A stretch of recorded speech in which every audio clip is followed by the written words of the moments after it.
Zrepok u cilju unapređenja uslova života građana okruga i podizanja svesti o značaju zelenih površina i životne sredine putem finansijske pomoći dodeljuje donacije projektima koji podstiču uključivanje građana u uređenje i ozelenjavanje javnih površina. Zrepok je obezbedio sredstva u ukupnom iznosu od 200.000 dinara za naknadu troškova kupovine ukrasnog višegodišnjeg sadnog materijala. Sredstva za ovu namenu mogu koristiti svi nosioci projekata. Troškovi kupovine biće pokriveni i za sadnice voćaka za podizanje manjeg voćnjaka. Sredstva za ovu namenu mogu koristiti jedino osnovne i srednje škole. Podnosioci predloga projekta mogu biti registrovane ustanove, udruženja sa sedištem na teritoriji Srednjobanatskog okruga. Obavezna dokumentacija koja se dostavlja je popunjen prijavni formular sa podacima o odgovornom licu za realizaciju projekta, overen pečatom ustanove, udruženja i potpisom zakonskog zastupnika ustanove udruženja. Prijavni formular se može naći na web sajtu www.zrepok.rs ili se može dobiti e-mailom ili poštom iz kancelarije Zrepoka. Informacija o lokaciji i fotografije trenutne situacije na lokaciji su poželjne i uticaće na izbor predloga projekta. Predlog projekta dostavlja se na srpskom jeziku popunjen obavezno na računaru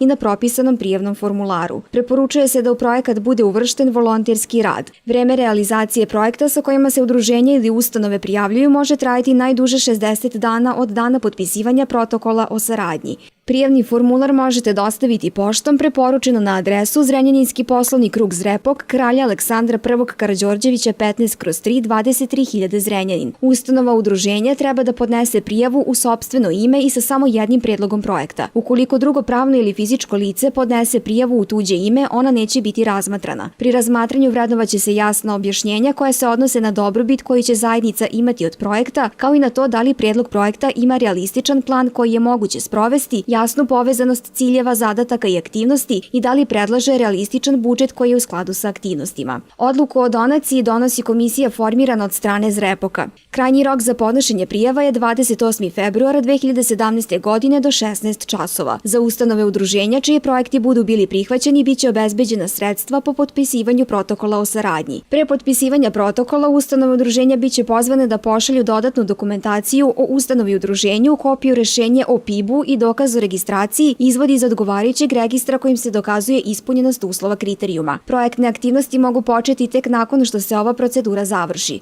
Svi ranije nastali troškovi neće biti pokriveni donacijom. Nakon završetka aktivnosti predviđenih u projektu, neophodno je da se dostavi finansijski i narativni izveštaj o realizaciji projektnih aktivnosti. U narativnom izveštaju opisati aktivnosti, broj učesnika, ostvarene ciljeve, rezultate projekta, održivost projekta i vidljivost projekta. Komisija Zrepoka pregledaće izvršene radove i dostavljenu dokumentaciju i da li odgovaraju podnetom projektu, a refundirat će troškove navedene u budžetu projekta.